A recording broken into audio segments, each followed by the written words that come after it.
Hi എല്ലാവർക്കും നമസ്കാരം. ഇന്ന് നമ്മൾ സിമ്പിളായിട്ട് ഉണ്ടാക്കാൻ പറ്റുന്ന ഒരു ഉള്ളിക്കറിയാണ് ഉണ്ടാക്കുന്നത്.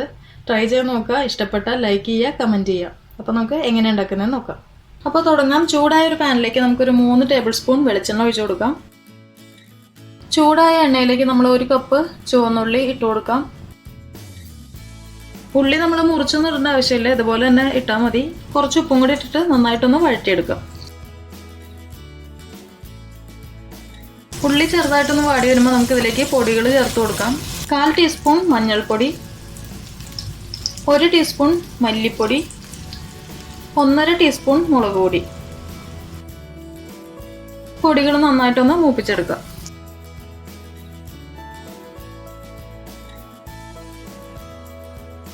പൊടികൾ നന്നായിട്ട് മൂത്ത് വരുമ്പോൾ ഇതിലേക്ക് നമ്മൾ ഒരു നെല്ലിക്ക വലുപ്പത്തിലുള്ള വാളംപുളി നന്നായിട്ടൊന്ന് പിഴിഞ്ഞിട്ട് അതൊന്ന് അരിച്ചെടുക്കാം. അത് ഒഴിച്ചു കൊടുക്കാം. പുളിവെള്ളത്തിൻ്റെ അളവെന്ന് പറഞ്ഞാൽ 1 കപ്പാണ്. കുറച്ച് ഉപ്പും കൂടി ചേർത്ത് കൊടുക്കാം. ഇതിന് 2-3 മിനിറ്റ് ഒന്ന് തിളപ്പിച്ചെടുക്കാം.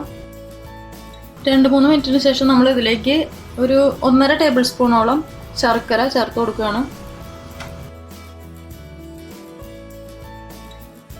ശർക്കര ഇല്ലെങ്കിൽ പഞ്ചസാര ചേർത്താലും മതി. പഞ്ചസാര ചേർക്കുമ്പോൾ 2 ടേബിൾ സ്പൂൺ വരെയൊക്കെ ചേർക്കാം. ഇനി തീ ഒന്ന് കുറച്ച് വയ്ക്കുക. അതിലേക്ക് നമ്മൾ ഇനി അരിപ്പൊടി ഒന്ന് കലക്കി ഒഴിക്കുകയാണ്. അപ്പോൾ അതായത് ഇപ്പോൾ നമ്മുടെ കറി ഇപ്പോൾ കണ്ടോ നല്ല ലൂസായിട്ടല്ല ഇരിക്കുന്നത്, അതൊന്ന് തിക്കാക്കാൻ വേണ്ടിയിട്ടാണ്. അപ്പോൾ ഞാനിവിടെ അരിപ്പൊടിയാണ് ചേർക്കുന്നത്. നിങ്ങൾക്കിപ്പോൾ അരിപ്പൊടി ഇല്ല എന്നുണ്ടെങ്കിൽ മൈദ ചേർക്കാം അതിന് പകരമായിട്ട്, അല്ലെങ്കിൽ കോൺഫ്ലോർ ചേർക്കാം. ഏതായാലും മൈദ, അരിപ്പൊടി, കോൺഫ്ലോർ ഇതിലേതായാലും 1 ടീസ്പൂൺ മാത്രം കുറച്ച് വെള്ളത്തിലൊന്ന് കലക്കിയിട്ട് ഒഴിച്ചു കൊടുക്കുക.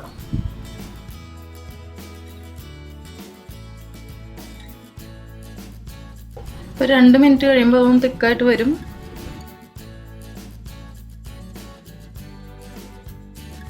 ഇപ്പോൾ നമ്മൾ അരിപ്പൊടിയും ചേർത്തിട്ട് നന്നായിട്ടൊന്ന് തിളപ്പിച്ചെടുത്തിട്ടുണ്ട്. ഇപ്പോൾ ഒന്നും കൂടെ ഒന്ന് തിക്കായിട്ടുണ്ട്. പക്ഷെ കാണുമ്പോൾ നമുക്ക് ലൂസായിട്ടായിരിക്കും തോന്നുന്നത്, പക്ഷെ കുഴപ്പമൊന്നുമില്ല. അത് തണുത്ത് കഴിയുമ്പോൾ, അതായത് നമ്മളിത് കഴിക്കാൻ നേരത്തെ എടുക്കുമ്പോഴത്തേനും നല്ല കറക്റ്റായിട്ടുണ്ടാവും. അധികം തിക്കുമല്ല, ഒന്നും അധികം ലൂസുമായിട്ട് അല്ല ഇരിക്കുന്നത്. ആ ഒരു രീതിയിൽ കിട്ടും. ഇനി നമുക്കിതിലേക്ക് കടുക് വറുത്തിടാം. ഇനി ചൂടായ ഒരു പാനിൽ നമ്മൾ 1 ടേബിൾ സ്പൂൺ വെളിച്ചെണ്ണ ഒഴിച്ച് 1/2 ടീസ്പൂൺ കടുകൊന്ന് പൊട്ടിച്ചെടുക്കുക. അതിലേക്ക് നമ്മൾ കുറച്ച് കറിവേപ്പില, 2-3 വറ്റൽമുളകും കൂടെ ചേർത്ത് കൊടുക്കുക.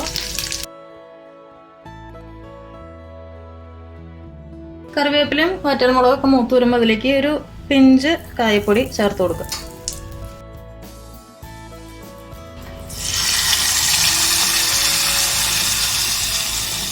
അങ്ങനെ ടേസ്റ്റി ആയിട്ടുള്ള ഉള്ളിക്കറി റെഡി ആയിട്ടുണ്ട്. ട്രൈ ചെയ്ത് നോക്കുക. ഇഷ്ടപ്പെട്ടാൽ ലൈക്ക് ചെയ്യുക, ഷെയർ ചെയ്യുക.